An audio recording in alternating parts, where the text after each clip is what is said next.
Welcome to the Exoduscry podcast, where we have honest conversations around exploitation, trafficking, sexual culture, and justice.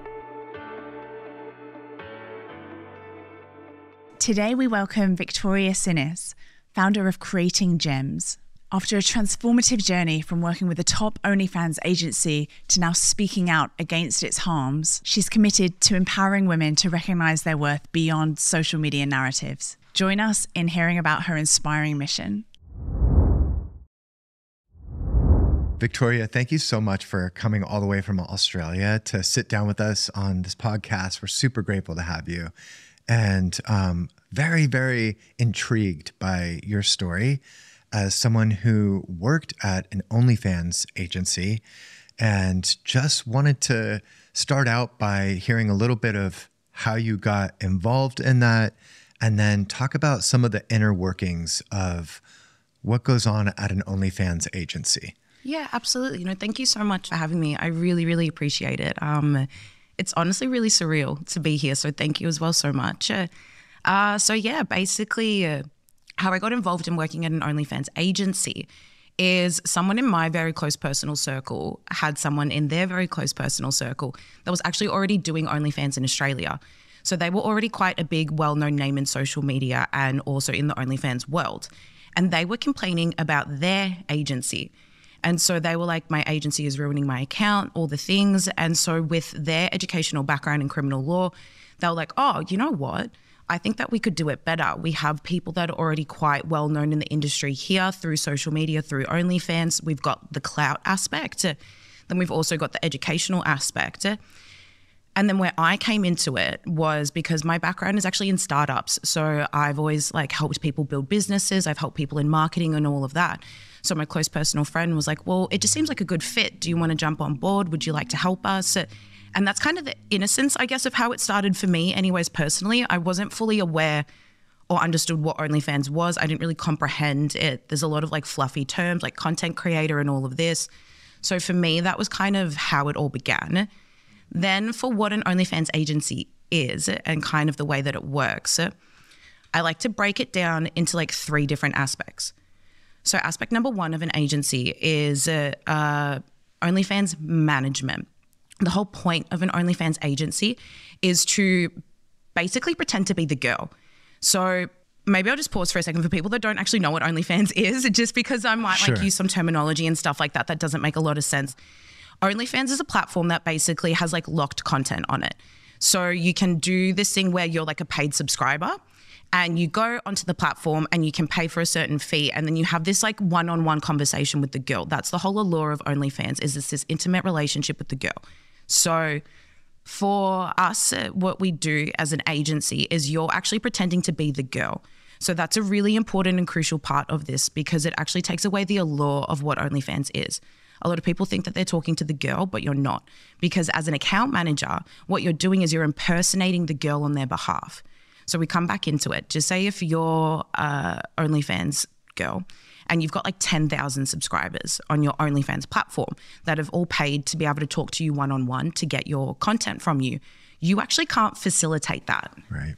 Yeah. So a girl can't sit there and be chatting to 10,000 people all at once. It's just not possible. Right. So she offsets that work to someone else. And so then they are to best represent the girl, to leverage those subscribers to get as much money as possible off those subscribers. So that's aspect number 1. Aspect number 2 is where I came into the agency, and that's marketing. So again, if you're looking at this from a business perspective, you need subscribers. You need an influx of people that are continuously coming in, and so you can make as much money as possible. So how do you do that? Well, you have to market the girls on social media through things like TikTok, Instagram, Reddit, Twitter, dating apps, Snapchat, any type of platform you can think of. There's probably OnlyFans girls that are being marketed and people that are being funneled through to OnlyFans from it. So that was my role. And then the third aspect of an agency is recruitment. So again, it's a business. You need to understand that you need an influx of girls coming in. So what you do is you look on the internet for a specific girl that will meet a requirement. For us at the agency where I worked at, because it was almost immediately the biggest OnlyFans agency in Australia, we had a very specific requirement. So ours were girls that couldn't have too little of a following and they couldn't have too big of a following, because if it was too little, they would be seen as too much work. So anything from like 50,000 below, we weren't interested in. And then maybe like 2 million plus, it was like the too hard basket. And so you would have that and you'd go on TikTok, you'd go on Instagram, you'd see how many followers they had. And then the most important part is, what were they already posting? Were they already posting provocative content? Because either that would indicate that they were already on a platform like OnlyFans, or if they weren't, they're more interested in doing it. So you could probably manipulate them easier to get them to sign up to the agency and join OnlyFans. So they're kind of the three aspects of an agency. And then that's kind of how I got started at the agency. On the social media side of it, being involved with the marketing, your personal role, were you also involved in the recruitment as well? Or just the marketing once the girls came to the agency? So as the role evolved, definitely one of my roles was to scroll on TikTok and Instagram and to find these girls and to message them on the agency's account. Yeah. Okay. And so just out of curiosity, if somebody has 2 million plus followers, why would that be a deterrent for you guys? Because that would either indicate that they probably already make enough money doing social media, so they're not interested in OnlyFans, or they probably already have an OnlyFans and they have an agency and they're like happy there. So again, it's that resistance of too hard basket to try and come to our agency. Okay. Yeah. Okay. So you wanted to find people in this ideal range that maximize their vulnerability. Either they, mostly financially, they were not yet influential enough to be generating a solid income. And so you guys saw that as an opportunity to reach out to them and recruit them to your platform, essentially. Yeah. Okay. And so how would that process begin? So let's say, there's a girl on Instagram, she's got 200,000 followers. She's posting some scantily photos. How does the process begin? Like, you guys assemble a bucket of people who meet this criteria, and then how do you reach out to them? What is said in that process? So it's just a cold message because of the fact that two of the owners of the agency were already, I guess you could say, like social media famous, and they were already OnlyFans famous. The agency popped off. So people already knew about the agency and it had a name. So if you got a message from the agency that would say, hey girl, we love your vibe, we think you're this, have you ever considered like doing OnlyFans? Or have you ever considered an agency? We would just interchange the two. And then from there, you'd be like, we would love to get on a call with you. And if we really wanted the girl, we would actually get one of the owners to personally message the girl, not through the agency account. Because again, if you're like this young girl and you've got 200,000 followers and this girl with a lot more followers than you is messaging you, you'd be like, oh, blah, blah, blah wants me. Oh, wow, like I must be special. So they were kind of the tactics. And the most important part from the cold message was getting the girl on a phone call. Because through the phone call is when basically one of the owners specifically would only do the recruitment phone calls, because they were able to really just, I guess, hook the girl in. Yeah. Okay. And why the appeal of an agency versus a girl just doing it on their own? What is the value add for a girl signing up with an agency? Yeah, so with our agency, what it was, and I can't really speak for any others, it was the allure of the lifestyle. So if you came to the agency that we were at, we would throw these elite parties in these big mansions. We would have these big dinners. We would throw events, all these different things. So you could hang out with basically the most rich and famous people in Australia, hang out with all these different OnlyFans girls and have this fast lifestyle and luxurious lifestyle. And we would promote a sisterhood. This was a community. If you came to us, you'd be one of our girls, and you get all these extra added bonuses as well as OnlyFans representation. And that would be maximizing your account to make as much money as possible for you, is kind of the spiel. Okay. Yeah. And so with that being the bait, so to speak, to recruit girls into kind of this world, what was your observation of the trajectory of somebody who would say, okay, that all sounds good. I want that. I want the lifestyle. I want the representation of the agency. Whatever protections come from that, whatever help marketing comes from that. And I want, the obviously the income from that. What is then the trajectory? What would you observe in the trajectory of a girl who signed up with you guys? Because there were so many different, I guess, points along the spectrum of women that we had at the agency, it would vary. So there was some that were, I guess, fresh to OnlyFans. So for them, it was all exciting and all fun and all the things. And usually they were the younger ones, and they were the ones that would do like the way more extreme content. And so then you would see that they're making all this money, the agency's cheering them on. So they've got that high, just to be totally transparent. And so there's that. Then you've got people that are in that weird in between where they've maybe been doing it for 12 to 24 months, maybe a little bit longer. They're not making as much money as they once did. Things are dwindling a little bit and they're kind of like, oh, this sucks, but there's nothing else I can do. I've been doing this for a while now. I got to stick with it type of thing. And then they're the ones that you kind of see end up doing other stuff as well. Like they'll do the stripping, the this, the that. So there's that kind of weird mix. Then there's the ones who like, I hate this. This sucks. I don't want to do this anymore. I'm sick of it. This gives me anxiety. This is awful. But again, what other option do I have? So we actually had a full life cycle, I guess you could say, of all different points of where people were. Yeah. Okay. What is the allocation of responsibility or the division of responsibility look like in terms of where is the girl responsible to create content, interact with people, versus the agency, their responsibility, and the relationship between the two? Like, what does the collaboration, if you will, look like? Yeah. I think a girl who's joining. Yeah. Something that is really important that needs to be emphasized and like a narrative that needs to be shattered is a lot of people think that when they jump onto OnlyFans, they just have to like take a picture or two and it's a little bit of fun and you can make all this money. It's actually crazy how much work is expected of a girl. And that's not just from creating porn, but that's also from a social media aspect. So that was my role. Once you were onboarded, I would do a marketing call with them. And my job was to hype them up for the workload basically that they were having to do. And it was a non-negotiable. If you want to be a part of the agency, if you want all these luxuries, you want this, you have to do that. And basically the minimum requirement was at least 3 to 5 TikTok accounts. And on those TikTok accounts, and then from there subsequently on Instagram as well, 3 to 5 Instagram accounts. And every single day, we actually hired an expert that would study trends. And so this expert would send us videos, about 15 videos every single day with specific curated content that the girls had to do, very specific sound, specific music, whatever it was. And would say the girls have to recreate this. And so they needed to, across these 3 to 5 TikTok accounts, be posting at least as well 3 to 5 videos, all unique and different ones. So you couldn't make 5 videos and then post those across 5 accounts.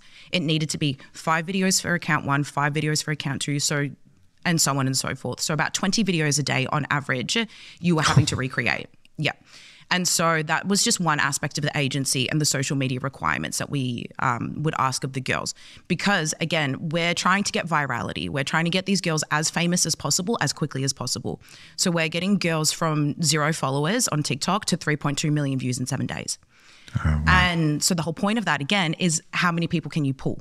How many people can you get from OnlyFans? So we need that. So there's a big work requirement there.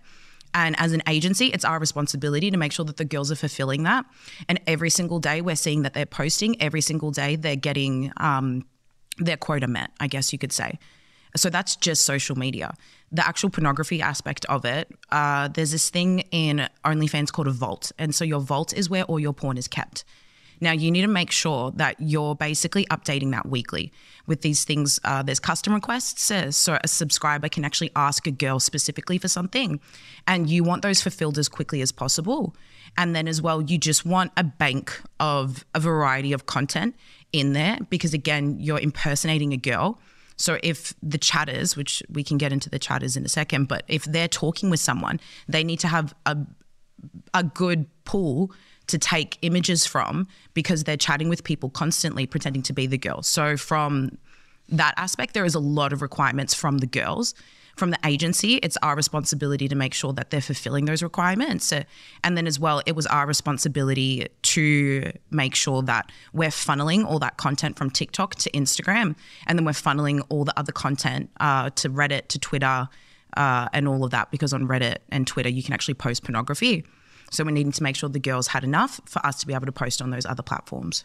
So their primary responsibility was posting videos to TikTok, and then you guys would just help them disseminate that on other platforms like Twitter and Instagram. Yeah, and stuff. So they just needed to post it. And then from there, we would distribute it to Instagram. We'd post it to wherever else we needed. And then they just needed to upload to OnlyFans. And then we would take that content from the vault and then post that on other platforms. Okay. Yeah. And so how does the economics work in terms of what is the breakdown of what the girl makes versus the agency, and how do they get paid? How do you guys get paid? How does all that work? So each agency is different, I guess you could say. There's no like industry standard. Some agencies can take up to 50% of the girls' earnings after OnlyFans take their cut. For us, it would vary as well. It would honestly depend on the girl. So like if we liked the girl, we might do a smaller percentage. If we like got a lot of money from them, we might do a bigger percentage. It would there was no rules, I guess you could say. And then from there, it's of their gross that they make, their gross income. You take a percentage of that, and it's every month. Yeah. Okay. So let's say they make $10,000 in a month. How much goes to OnlyFans? How much goes to the girl? How much goes to your agency if you're representing a girl? OnlyFans takes, I don't quite remember now, actually. I think it's anywhere from 20 to 25, but I could be wrong. I'd have to check that for you. Okay. And then we would take anywhere from 15 to 25 to 30%. It would honestly just vary on the girl. And then, as I said, some agencies will even take up to 50% of that cut from the girl as well. What would be the fluctuating cause? Why take 15% from one girl and 30% from another girl? Depends if we liked them or not. Oh, okay. Like that's the determining factor, to be honest with you. So if you felt like somebody had a lot of potential, maybe you'd only take 15%. Yeah. But if you had to do more work or felt like the girl didn't add as much value to the agency, you'd take a higher percentage. It was just selective, honestly. If there was a bit of pushback, if they didn't like the percentage, then I guess, at the start as well, because it was a startup, it was just dependent on the owner and basically what they negotiated with the girl. Okay. Yeah. So if she brought in $10,000 in a month, quite easily, a couple thousand could go to OnlyFans, a couple thousand could go to you guys. Maybe she ends up with $5,000-$6,000. Yeah. Yeah. Okay. And concerning the vault that you described, so there's an expectation to be creating all these videos for TikTok on a daily basis, which is, I guess, the top of the funnel, if you will, to lure in new. Would you refer to them as clients or clients, subscribers, fans, whatever. Okay. Yeah. Okay. So from the subscriber perspective, they watch, let's say, one of these TikTok videos and say, okay, I'm interested in having a more intimate contact with this person, chatting with them, seeing some of their nudes. How does that work? So the subscriber goes to the girl's page, he subscribes, and then where does it go from there? So the funneling system is very intentional and very, I guess you could say intricate, because there needs to be a very particular flow. So on TikTok, you're actually not allowed to put links on TikTok. So you have to make sure that you have a really strong connection from your TikTok to your Instagram. And then on Instagram, you need to make sure, again, you can't really say OnlyFans. You can say link in bio and stuff, but that's why Linktree is so popular, because on there, that's where then you can put all your different funneling systems to get to OnlyFans. So basically a really standard flow would be you go from TikTok, you're scrolling, you see this provocative video, you're like, oh, I want to see more. I bet she does more. Oh, cool. She has an Instagram account. Amazing. I click on the Instagram account. It's all the reels. Yep. I see in the bio, there's a Linktree. Amazing. Go to the Linktree. It's got the OnlyFans right there. Smooth, easy process is the intent. Okay. And then it takes you directly to their OnlyFans landing page. So then you can subscribe basically. And then once you subscribe, what happens there? All their content is available, a portion of it. What's the expectation for chatting? Are there tiers? Like one guy pays more, so he gets more access. There's a guy that pays less, he gets less access. What is that? It honestly depends. So there's these things called paid accounts and free accounts. And so sometimes a girl could have a paid account and a free account. Okay. So you could either direct them to the free account, and on there, that means that Like there'll be like a little lock. You don't have to pay to subscribe. You can just see a certain amount of things. But where you make the money isn't on that. It's in the conversations. So then on a paid account, it might be that it's locked and you have to pay to subscribe to the account, but you might see a little bit more on their feed. Think about like an Instagram feed, but it's on like OnlyFans and it's porn content. So you can have a look at the feed and the videos there.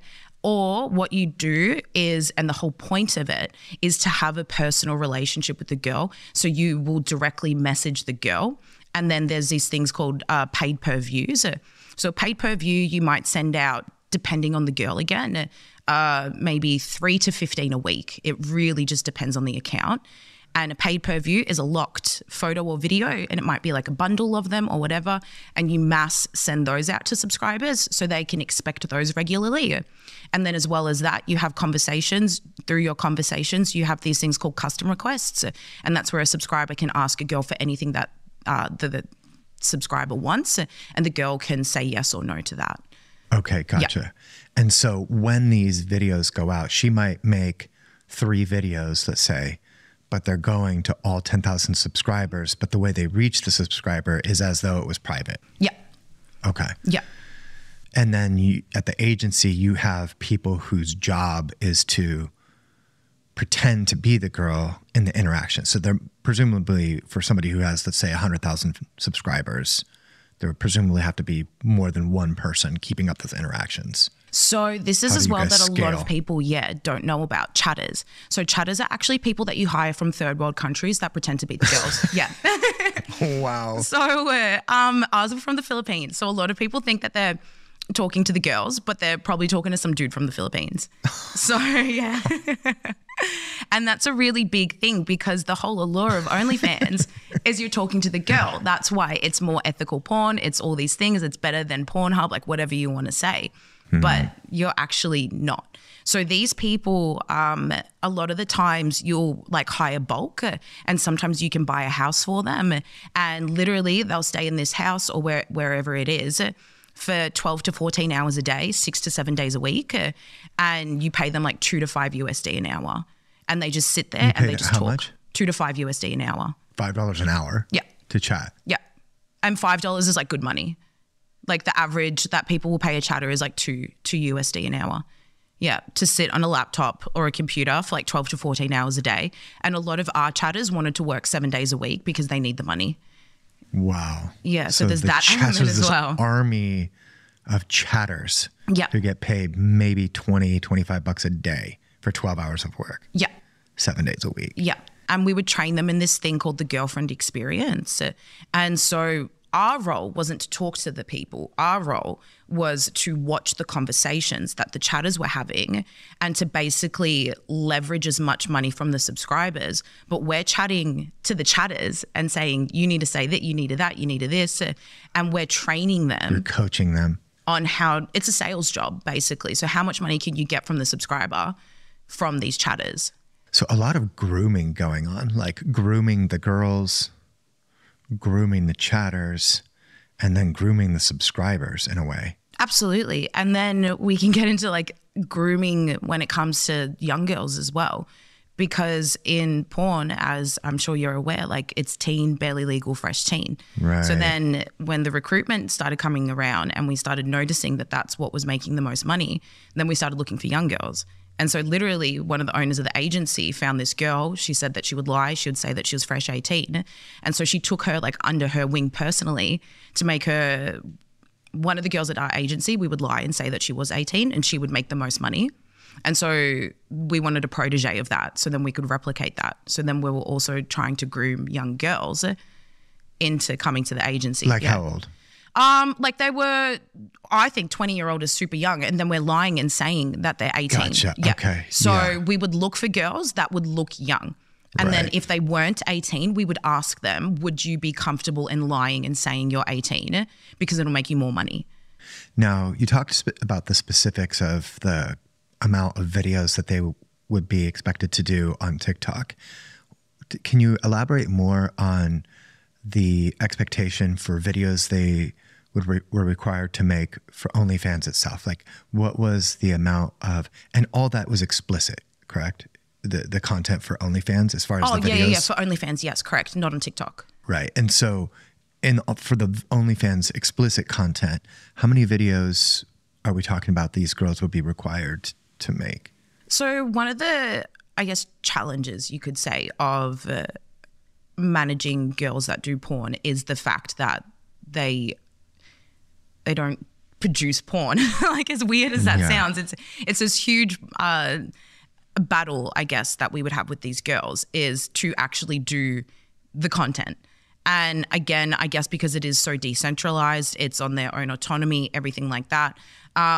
It was a constant battle of, hey, have you uploaded it? Have you done that? We need this, we need that. You have a custom request type of thing. So some girls were really on it, and some girls would just do bulk uploads and put everything in there. And then maybe once a month, we might need more from them. But then there was some as well. And that was like the majority of the issues that we would see at the agency was actually getting the girls to do the requirements for the porn content. And how do they have their own studio set up, or do you guys help facilitate the production of that? Like, is it just super low production, or do they actually set up lights? Like, how does all that? Well, I think the whole allure of OnlyFans in this new era is the fact that it's not traditional porn. Again, it's this whole girl in her bedroom vibe. So majority of the time it was that. The only thing we would facilitate as an agency is we would like Airbnb like a mansion or something, and we'd do a content day, but we never did pornography content. We would only do Instagram content for our like agency page. So then it would be like a bunch of girls in this like luxurious mansion, like playing by the pool, like all that type of stuff. That's the only thing we would facilitate. But then the requirement was always that the girl would go off and do her own stuff, and it would be hotel rooms, bedrooms, stuff like that. Never anything like high production, because on OnlyFans it just doesn't really translate in Australia anyways. Okay, so mostly just very amateur feeling. Some of them maybe a little bit more produced. I mean, would they do lighting? Is that a thing? Or like, no, the only people that I knew that would go to that effort was one couple that we had at the agency, and they would like hire a hotel room and spend like a weekend like making content. But honestly, the lighting the only reason you'll do it is vanity reasons. If you're like, I look better but like from an OnlyFans production perspective, it really doesn't matter.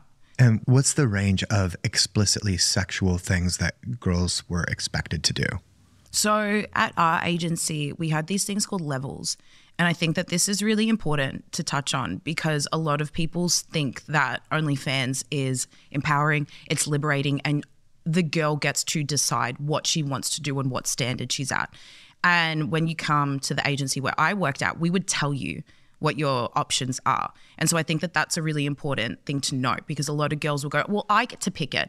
Well, no. When we would onboard you, we would have these things called levels. And so the levels is basically what standard you were comfortable at, but we would tell you the standards.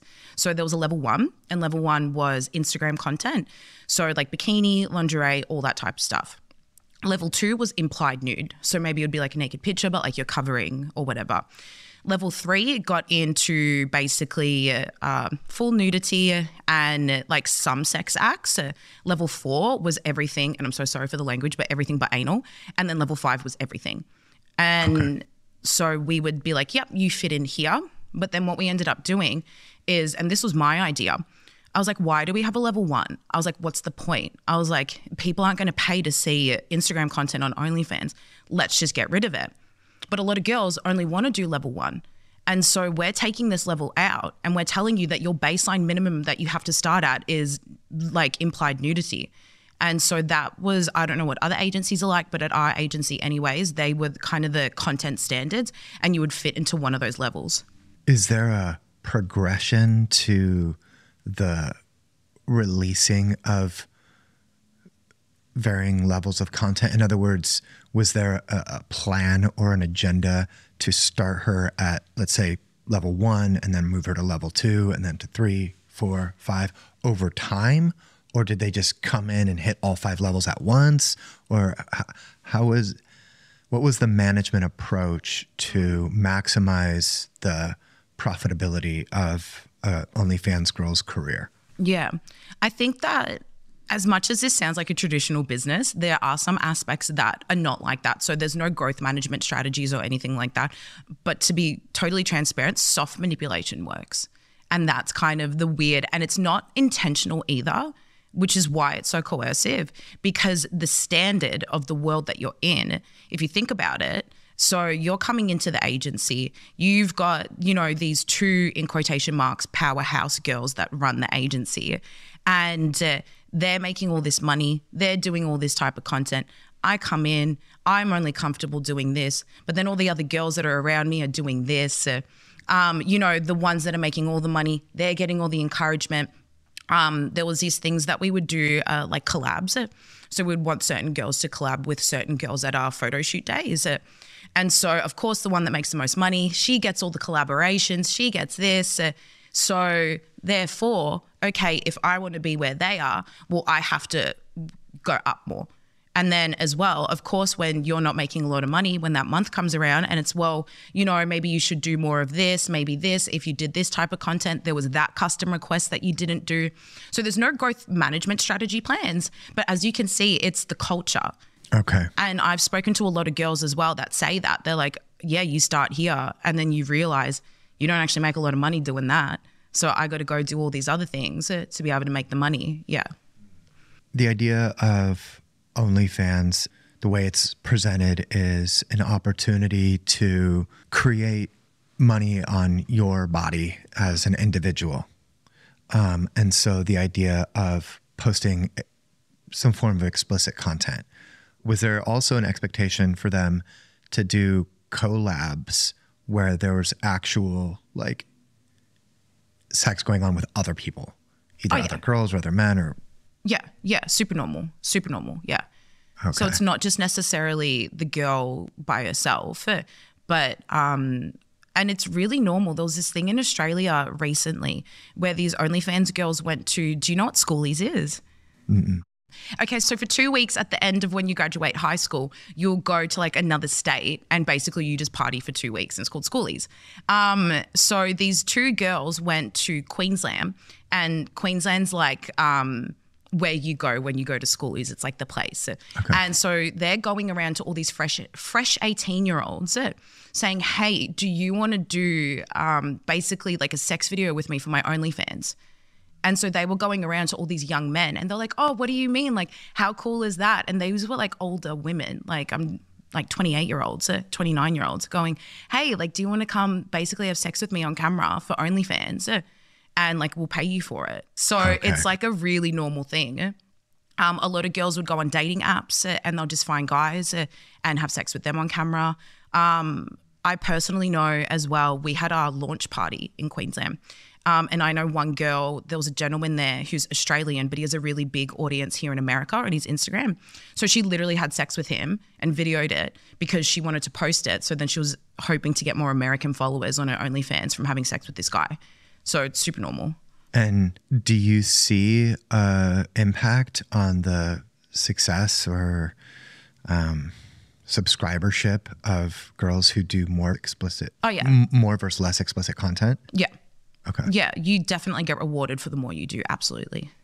And then does that have a shelf life? Meaning, does the more intense stuff work for a season, but then it's like, okay, you're kind of aged out, if you will? Yeah. Like you've kind of, we've seen everything. And so on to the next girl. Yeah. So everything has a cycle. Everything has an expiry date. And so that's why it was so important from an agency perspective to have a cycle of subscribers coming in. Okay. Because again, if you think about it, you can only ask for so much before you get sick of it. And so then that girl doesn't become relevant anymore unless you have like specific subscribers that are like obsessed with the girl. But then that's why there's this whole soft manipulation of you need to be doing more and more and more to satisfy your subscribers. And if you're not satisfying them, because at the end of the day, this is a service-based role. Like you're servicing your clients, which are your subscribers. So you're at the beck and call of them. So if you're not servicing your customer, well, then you're not a very profitable business. And so that's what we have to, I guess, like remember here. And then if you're not doing that, you're not making money. So then, of course, you have to go do more. And then, of course, they get sick of it because it's oversaturated. And so you either have to do more and more and more and more crazy things, and then you bomb out. Or we need to be having a constant influx of people coming in so then the girl doesn't become irrelevant. What's the expectation for how much these girls earn? So to be at the agency where we were at, there was a minimum requirement of 5,000 USD a month that you had to be making. Otherwise, we just wouldn't have you.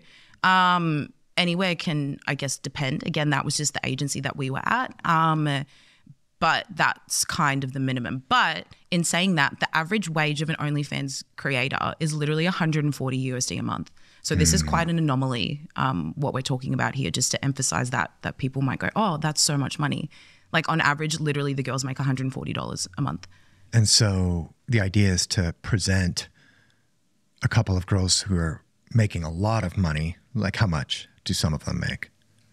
Oh, I always get nervous about speaking about money because I don't want to glorify it in any ways. But like, we're not going to glorify it. Yeah, Don't I know. worry. I just don't want anyone. I always get nervous when I talk about the numbers. To be honest, but like on average, some of the girls were doing 100,000 USD a month. Okay. Yeah. And so a small percentage, handful of girls making a lot of money, and then they're presented to lure in a wider spectrum of girls who on average make ultimately $140 a month. Yeah. So there was actually a study that I saw at the start of the year, and it was like a 2024 random statistics about OnlyFans. And in 2021, there was 2.1 million creators on the platform. And out of those 2.1 million, only 300 made more than $1 million a year. And so that's where the statistic of the 140 came from. So like you're absolutely correct. There's 2.1 million people and only 300 make more than $1 million. And you've got your Cardi B's on there, your Britney Spears. Like, so who do you think's making that money? It's not the average girl, you know? Britney Spears? Yeah, Britney Spears is on OnlyFans. Doing explicit content? Yeah, I saw an article. This is awful. I talk about this in schools. And it was like, Britney Spears makes more money doing OnlyFans than she ever did singing. And I'm like, imagine you're like this young 16, 17-year-old and you love Britney and you want to be a singer, and then you saw that article, you'd be like, why would I bother? I'll just go do OnlyFans. Like, it's so sad. Wow. But even for the ones that are making, supposedly all this money, let's say $100,000 a month, a massive portion of that is going to OnlyFans, to the agency, management, and then that in and of itself also, in most cases, probably has a shelf life to it, right? Until people have kind of seen enough of this person.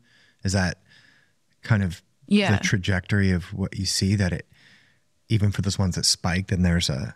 I was just going to say, like, that exactly happened to one of my friends. So she was on this show called Married at First Sight, and she was one of Australia's biggest escorts. And then she jumped onto OnlyFans. Her first year, she made $1.3 million. By the time she closed her OnlyFans account a couple months ago, she was making like $5,000. And she was on it for maybe a couple years. So there's just that trajectory. Okay. I'm really ultimately trying to understand the experience of a girl who would join OnlyFans. So the girl is, online doing something, TikTok or whatever, is recruited based on certain factors, her appearance, her following size.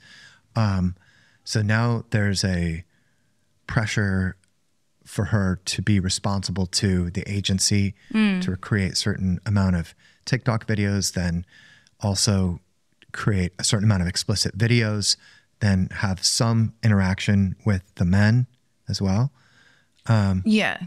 Minimal though, to be honest. If you have an agency, the interaction that a girl personally would have with a subscriber would be rare. Okay. Yeah.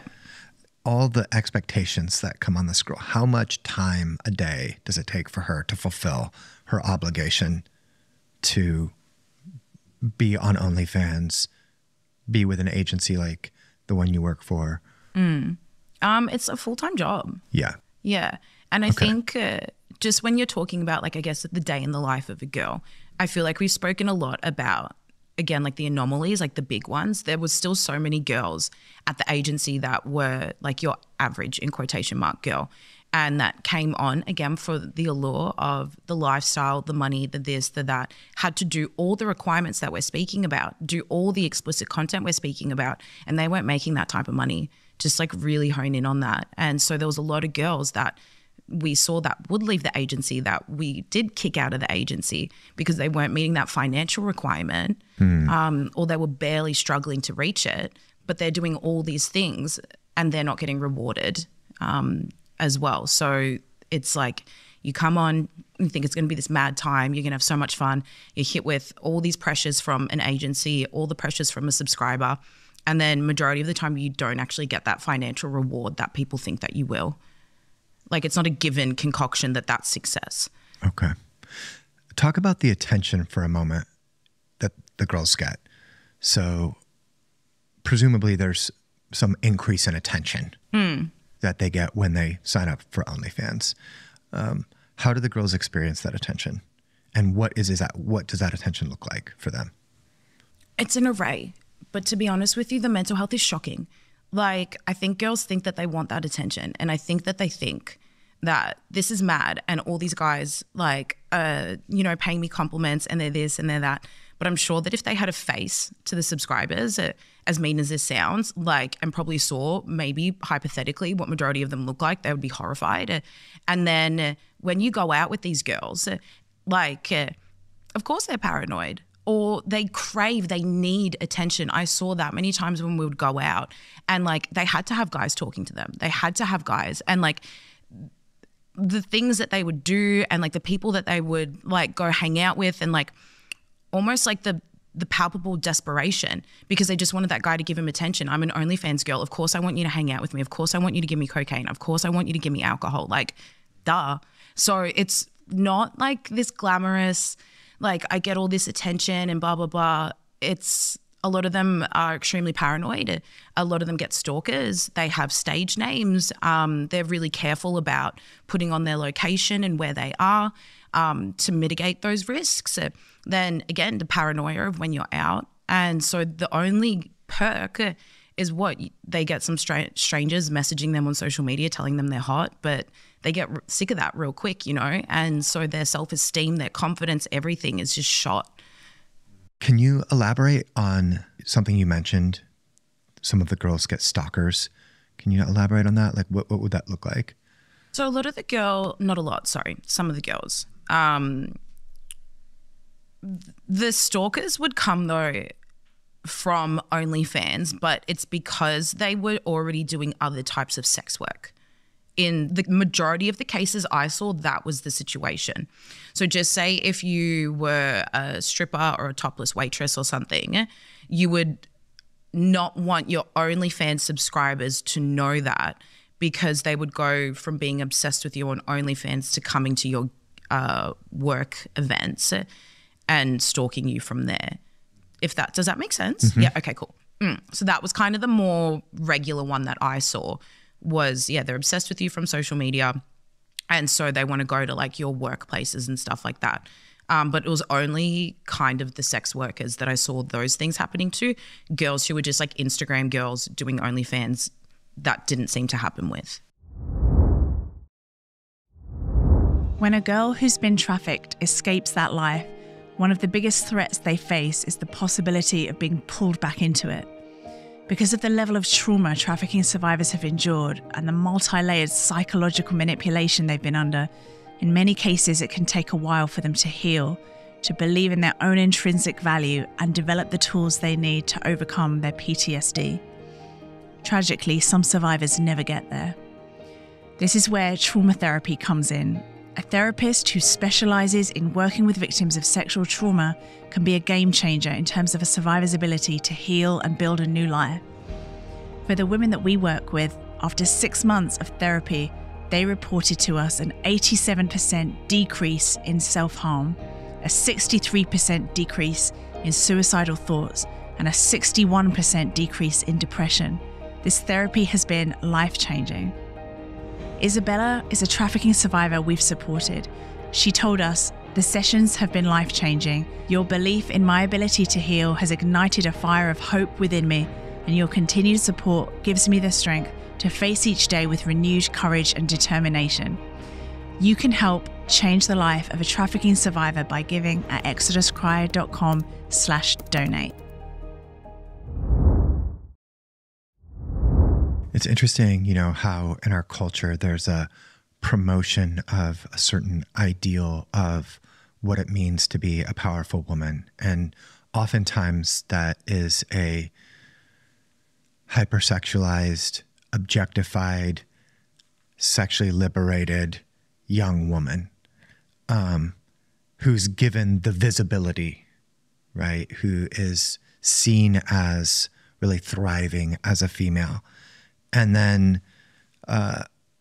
our culture has created different channels, especially in this media age over time, to commodify that hypersexuality, that objectification, the capturing of the male gaze. So it seems like girls growing up in this culture often internalize these stories before they're even able to consciously understand what's happening. And now, it started with, Playboy, let's say, it was a big catalytic moment in our culture, but you couldn't just go start a Playboy account, right? Like, I'm going to be on the cover of Playboy. You had to be selected. So the story of OnlyFans is interesting because it seems like the newest iteration of on-ramping young women into a platform to commodify their sexuality and really to cash in on the story about what it means to be an empowered young woman in our culture. Again, hypersexualization, objectification, and yet the carrot that is dangled for that oftentimes is very misleading. And for me, I think that's part of the value of this conversation is an observation and an analysis of this platform that takes into consideration not just what is presented in a recruitment phase or what is presented in the culture about how sexy it is to have an OnlyFans and how much money you can make, but really seeing the entire picture.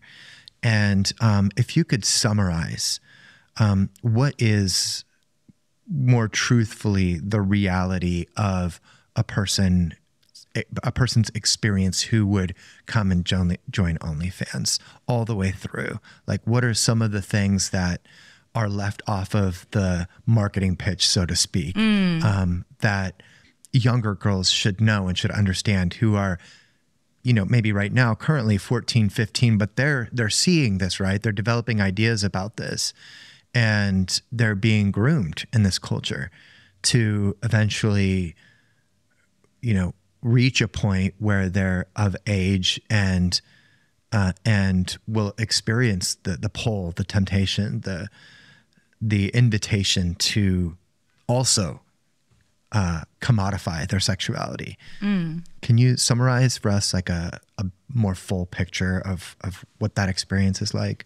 I think there's two aspects to how you can answer that question. I think the first one is looking at someone who doesn't make a lot of money.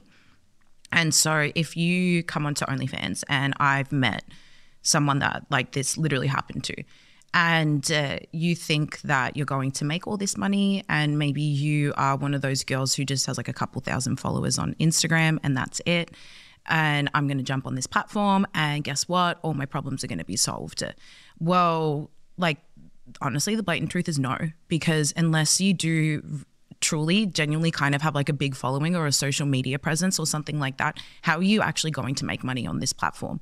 And so then the consequence of that is that you're jumping onto this platform and you're putting out pornographic content on the internet for forever. And people think that, oh, but it's on OnlyFans. No, OnlyFans is literally as safe as a public Instagram account. Like, there is nothing that is stopping anyone from getting your content. It's seriously the easiest thing, and it's on there for forever, and you have no autonomy of it as soon as you put it on the internet. It's gone. It's out there for forever. And so even if you have an OnlyFans for a week and you put up some stuff and you're like, ugh, and then even the process to get rid of your OnlyFans account, it's not that simple. Like that friend that I just mentioned before, who was trying to delete her account a couple months ago, you have to send a ticket to OnlyFans. And if you have subscribers on your account and paid people already, then they have to wait for that, you know, to expire and make sure that there's no paid people. Like there's so many logistics that are involved with it. It's not just delete and it's gone, but then your content is still there. So you think that you're going to make all this money, you jump on, you do porn because it's porn, it's not content creation. It's out there forever. You made no money from it. So then you've got the humiliation, the guilt and the shame. And then you have to live with that consequence. And what if it comes out? What if the fear, the PAS, all of that? I've had a friend who quit the porn industry 10 years ago and she still is getting fired from jobs to this day. And so there's that consequence. And that's the mainstream narrative that a lot of people don't understand. That's the majority. Then you've got the anomalies, the girls that do make a lot of money, that do have the following. So it's all fun and games. Oh my gosh, so cool. I make all this money. It's mad, whatever. But if you actually think about it, and so people hear $100,000 a month. Well, in the scheme of things, $100,000 a month actually isn't a lot of money, because if you're 26, 27, 28, and you've made a couple $100,000 a year, or just say maybe like $2-3 million, and then you get to like 29, 30, and you actually want to stop doing OnlyFans, well, you can't retire on that money. Absolutely not. And with the lifestyle that you're living, you're not going to go downgrade it. And so I saw that so many times as well, that these girls are loving the life, elite, luxury, all the things, making all this money.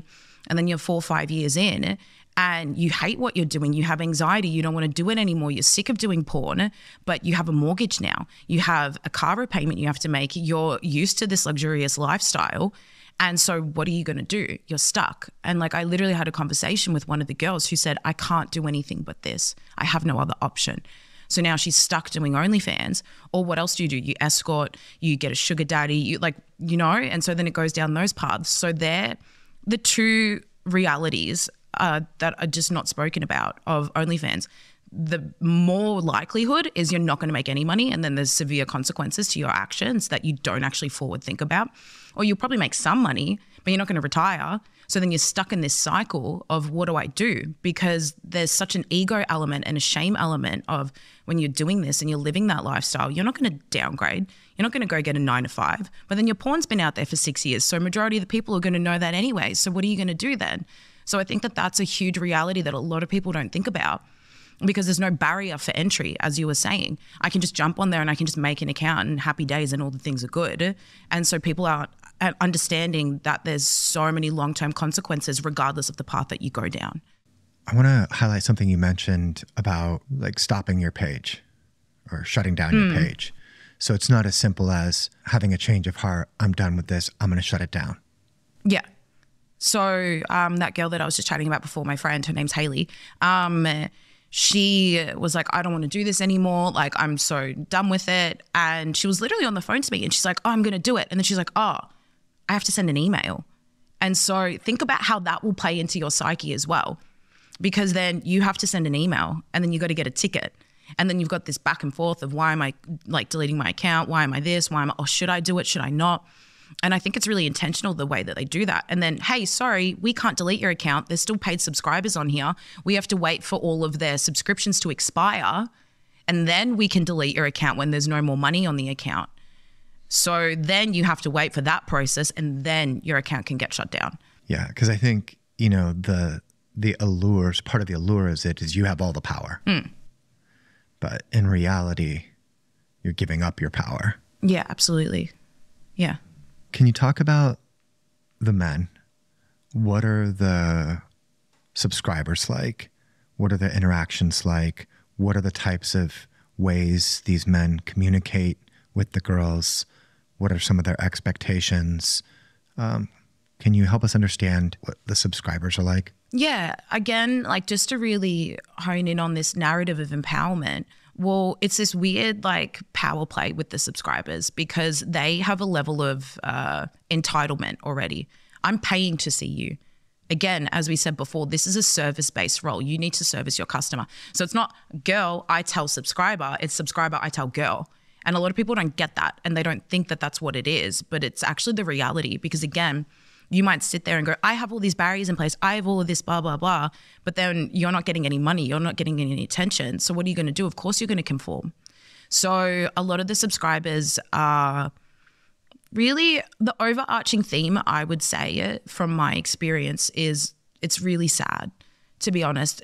Like, I don't want to demonize a sex buyer in any capacity, especially on OnlyFans, because what are we giving them? The girlfriend experience. Why is that working? Why is connection working? Why is an intimate relationship working? It's because people are lonely. And so that's the overarching theme, I personally believe, of OnlyFans subscribers. They're these lonely men. Because why are you so enticed by a girl that you want to have this one-on-one conversation with her? You know, of course, I'm sure that there's outliers, but that wouldn't work. The, hey, honey, good morning. I was thinking of you. How's your day? Like, that's not going to work on people if they don't care.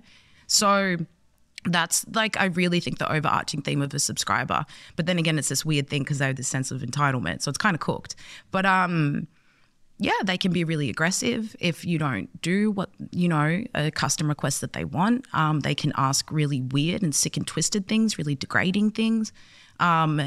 A really common thing were either these things called dick ratings. And so like they would literally get the girl to belittle them and they'd pay for that. So they'd take intimate photos of themselves and like you would have to belittle them. And it was super common. Writing like things on your stomach as the girl, either the subscriber's name or you'd write like slut, whore, whatever. And that was really common. And then you get into like the other really just weird things. And it's not even sexual. It's just odd.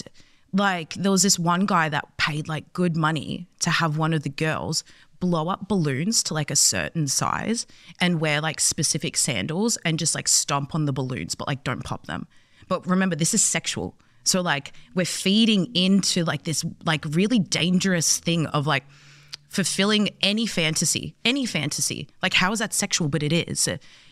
And then there's like this loneliness element of it. But then there's this weird like tapping into like the ego of like, I like own you in a way. So it's really complex if you think about it. It's not that these are just bad people that are like getting or like extorting, like, you know what I mean? But that's kind of like how weird and varied the world of like the subscribers is from my experience. To what extent are the girls exposed to the requests of the subscribers? So the way that it works is like a girl has still full access to her account. So she can log into her account whenever she wants and see the conversations that are being said. There's no barrier to the access. Anyways, at our agency, that's a whole nother thing. But you have to, on behalf of the girl, like ask for her permission to do the requests. So like the funneling system of how it works is subscriber will talk to chatter will talk to account manager will message girl, get approval, then girl will do content, put it in the vault, tell account manager tells chatter sends it to subscriber. Does that make sense? Yeah, cool. So they're hearing the requests. Yeah. They have to, well, again, they have to do them at the end of the day. So it's kind of like, you're just the middleman to facilitate basically the subscriber and the girl. So she still has to do all the things. Yeah.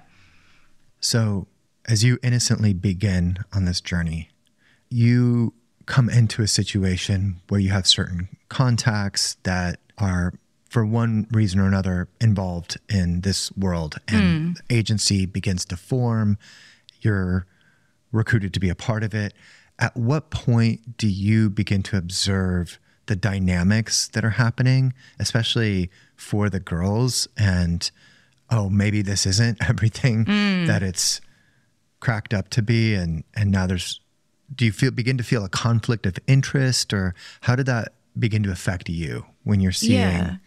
So one of the reasons why I guess I care so much about this is because I was really naive, and I think a lot of people are.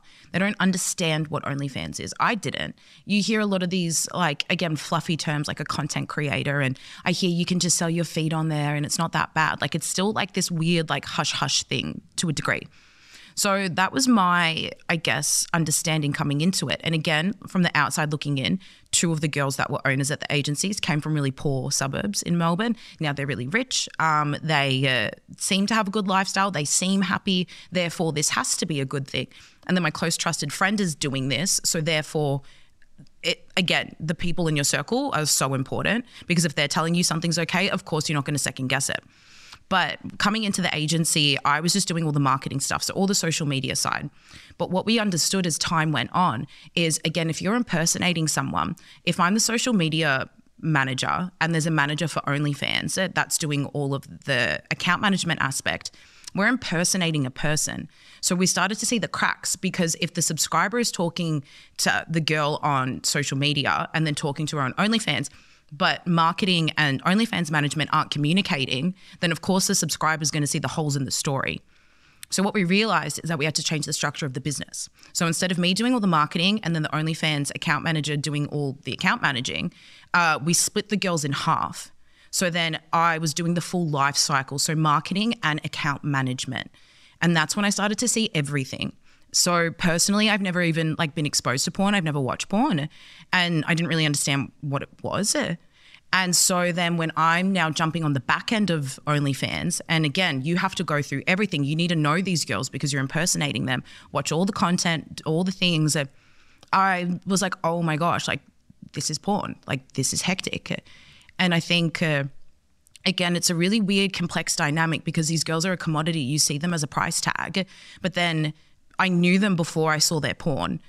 So it was this weird thing of you're really nice, you're really funny, you're a really sweet girl, but then I'm watching you do all these acts, ugh, and it just, so that's when I started to really struggle, and I couldn't open up my laptop anymore. I was getting really, really upset. But again, there's this mentality, a little bit of a dehumanizing of them. It's really weird. But one day, what the catalyst was for me is one of the girls, so one of them that I was telling you before we would lie and say that she was 18, she was the biggest earner at the agency.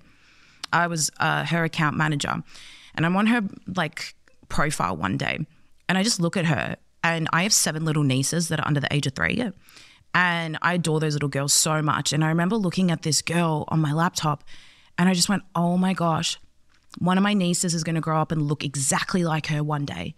And then I went, if one of my nieces did this as a job, I would be devastated. I would be distraught. And then something just went, but that's someone's niece. And I was like, oh my gosh, if my brother's daughter did this, my brother would be devastated. That's someone's daughter. They're devastated. Why is it okay for her to do it, but it's not okay for my nieces to do it? And so that was the catalyst for me to start actually asking questions. So I started asking questions to other people at the agency, the workers, the owners, and I was like, how do you feel about what we're doing? Do you think it's wrong? And one person goes, it's a safe injecting heroin room. People need a safe place to do drugs. We give people a safe place to do porn. And I'm like, okay. And then another person's like, yeah, this is cooked, but you can make a lot of money off it. The girls don't care, and I actually don't want to do this as a job. I want to start a record label. So I'm just making as much money here doing this so I can go do that. And then another person was like, I just bury my head in the sand. Someone's got to do this job. And those answers just weren't satisfying me. And so I was feeling really guilty. I was feeling really torn. And again, I was just crying every day. I was like, this is wrong. But everyone in your world's saying it's okay, but something's wrong. So it's this weird thing. So I had a genius idea. I was like, I'm going to offset all the bad that I'm doing, and I'm going to go do something good. And so I was like, I'm going to go help refugees. I don't know why. I was like, that's the plan. And I was like, I'm going to go to Greece. I don't know why, but I was like, maybe I'll have a holiday. I'll go to Greece and I'll help all these refugees. And at the same time that we were building the OnlyFans business, me and one of the owners were building a medicinal cannabis company. And that was my baby. That was my dream. My educational background in psychoactive psychotherapy and psychology. And so that was the thing for me. So in my mind, I was like, okay, cool. I'm going to go help some refugees. I'm going to come back. I'm going to feel better about what I'm doing. And the cannabis company will be up and running by then. And then I don't have to do the OnlyFans stuff anymore. Beautiful. And so the way that it kind of all unraveled was I had this random memory that there was a church I used to go to as a kid. I'd not gone to church in many, many years. And I was like, oh, they have a refugee program. Cool, I'll sign up for that. That's what I thought.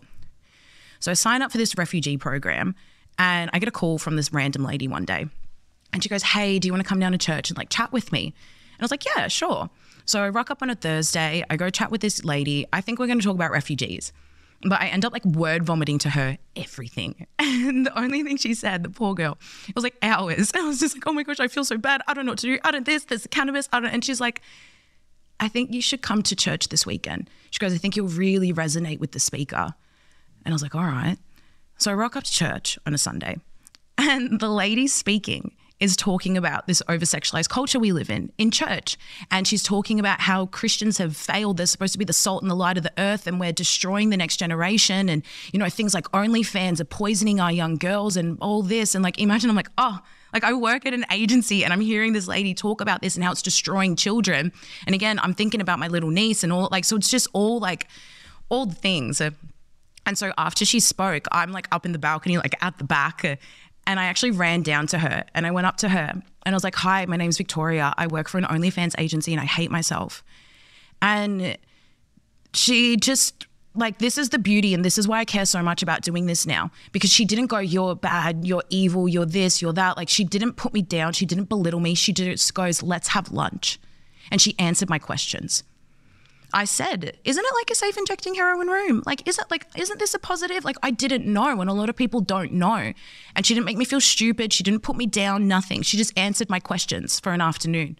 And that was on a Sunday, and literally the following Friday I quit. I walked away from everything. I walked away from both the businesses, a 14-year friendship, and basically kind of started the journey of speaking about all of this, which ends up here. Wow. Yeah. Wow. I think your story is interesting because you have grown up in this culture. Again, like we've talked about, that presents a certain ideal of the empowered woman. And as a result of that, kind of found yourself in this situation, believing that maybe what you were doing, building this company and working with these girls, was something positive.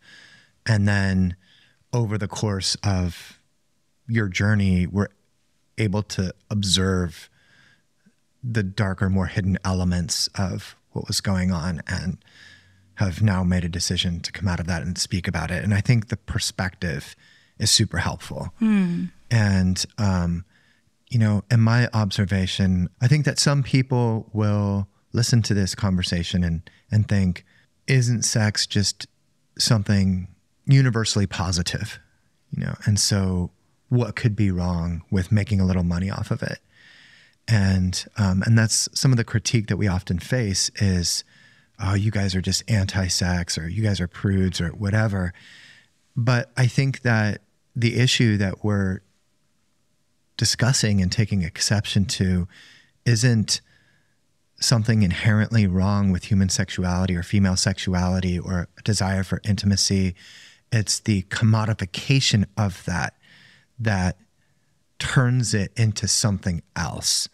And so for my part, I take exception to the idea that there are all these commodities. You go to the grocery store, you buy flour, you buy sugar, you buy milk, you buy eggs, and you can also buy sex as though it's this disembodied part of ourselves that we can just parse out and offer as a commodity for sale alongside other commodities.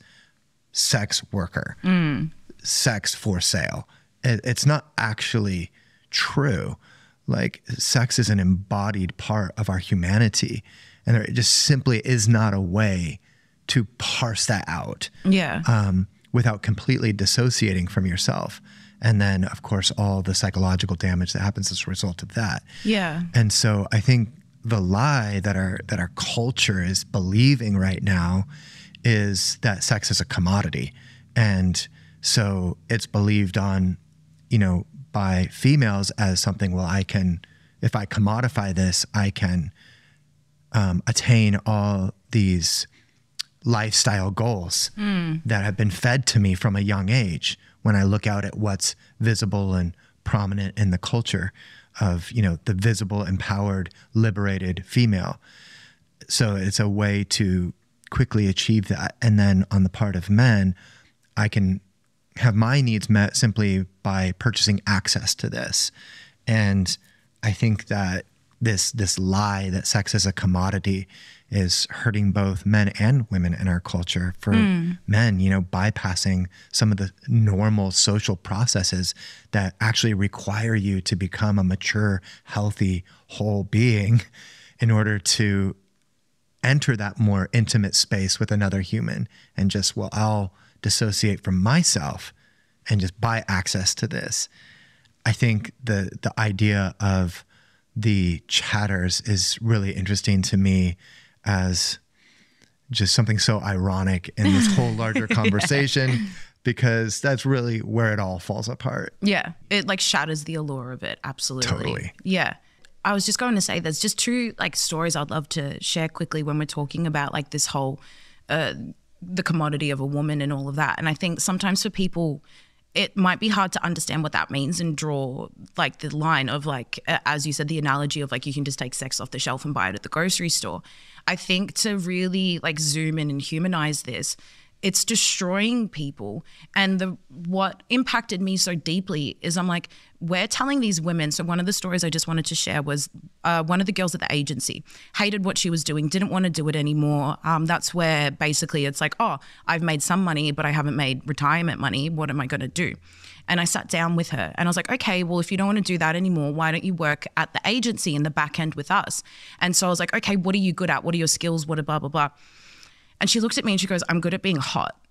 And I was like, nah, come on. Like, I thought she was just joking around. And I was like, nah, come on, babe. Like, what are you good at? And she looks at me dead in the eyes and goes, Vic, I'm not good at anything. I can't do anything but this. And so this is what people don't understand, is this is what we're telling our women, that these are their dreams. This is what they should do. This is the pinnacle of your capacity. This girl who I knew, who was funny and kind and cared for her family and beautiful and smart in so many other ways, goes, the only thing I can do is sell my body on OnlyFans. And that has deeply impacted me so much, because I'm like, all those girls think that. So this is what people don't understand. When you're glorifying OnlyFans, when you're saying that this is a positive, you're telling those girls that their only capacity, their only dreams, their only hopes, their only aspiration is in their bodies. And do you know how soul crushing and destroying that is? If you sit there and think, I'm only good because I'm hot, you go, oh, that kind of sucks. Like, just take a minute. And that's what you're telling these women. Like, I know that would suck if someone said, oh, Vic, I only like you because you're pretty. I'd be like, I'm so much more than that. Like, that's kind of mean. But that's what we're rewarding. So imagine how much this is destroying these women every single time they're doing OnlyFans. They're going on there. They're giving away their essence. Like, a little bit of them is breaking off.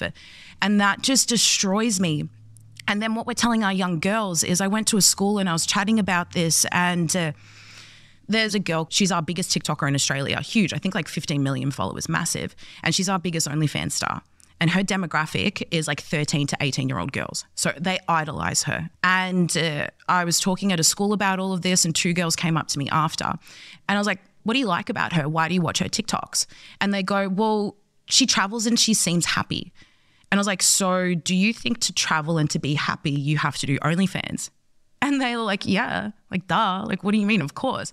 And I was like, no. I was like, and trying to get them to understand that you can be happy and travel and you don't have to do OnlyFans was like a third language to them.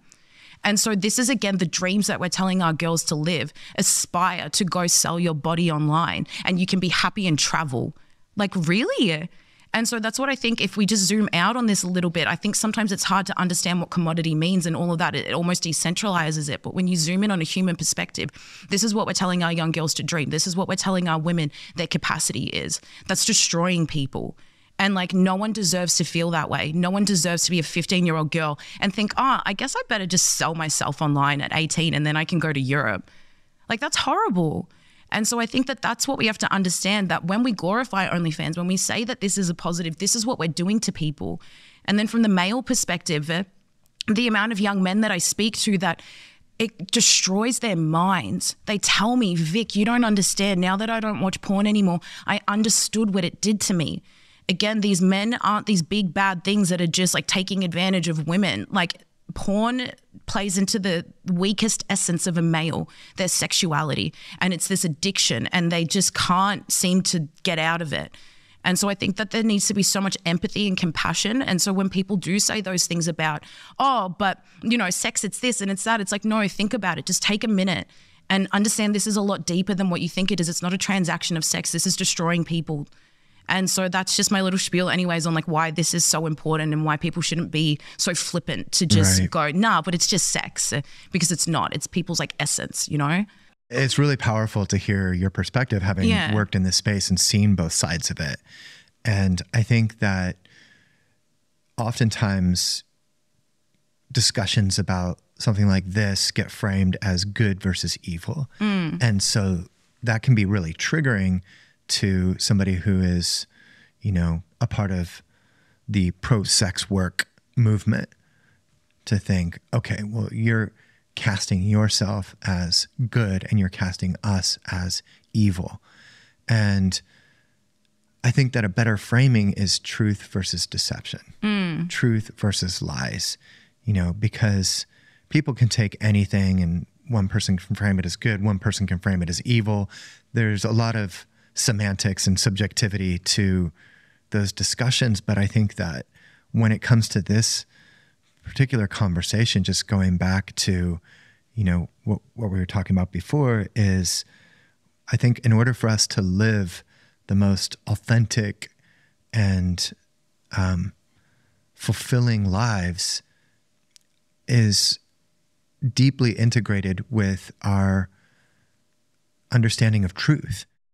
And in listening to you talk and in my own observation, it's so clear to me that there are a lot of lies that are being promoted in all of this. And again, just, you know, the lie to women that you're gonna find happiness if you travel and get lots of attention, you know, that's the secret to happiness, or that you can achieve all of this by commodifying your sexuality and that will add some value to your life. And to men, believing that you can bypass these normal social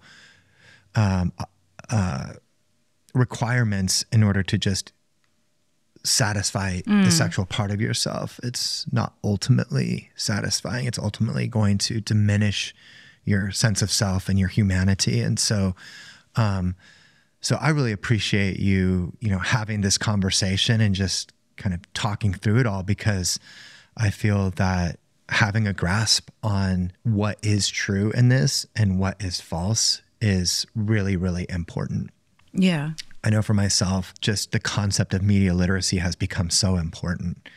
We live in this culture where it's not always super easy to frame things as, well, this is good or evil. It's just, I have to stop and be like, what is the message behind this? Is that true or is that false? You know? And so thanks for helping us to better understand this world. Yeah. Is there anything else in your experience, any other stories that you feel are pertinent to this conversation, or anything else that you'd like to share?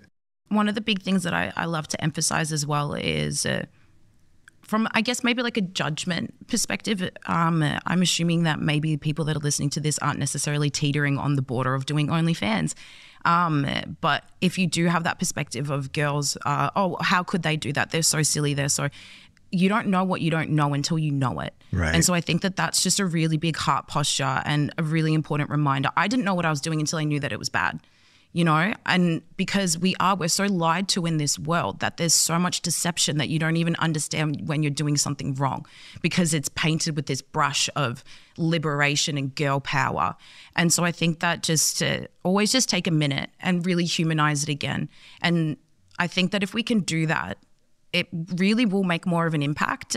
Instead of judging people, writing nasty comments, being like, they're so stupid. Like, I know there's a couple podcasts that like bring OnlyFans girls on and, you know, have people debate, but they just belittle them. And so anyone who's listening, like, just really take a posture of like love and like empathy, I think, towards OnlyFans girls, and then also people that are struggling, like sex buyers, because if you're told that this is good and this is positive, but you know on the inside that this is wrong, your truest essence, because trust me, they do.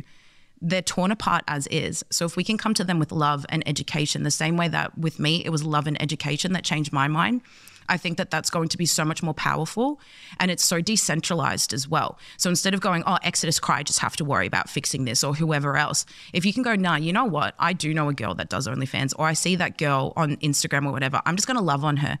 I'm going to comment, do you know how more like exceptional you are than just your body? And maybe that one comment that you post as a stranger could be the catalyst for them coming out of it. Or you know someone that watches porn and you think that they're bad for doing it.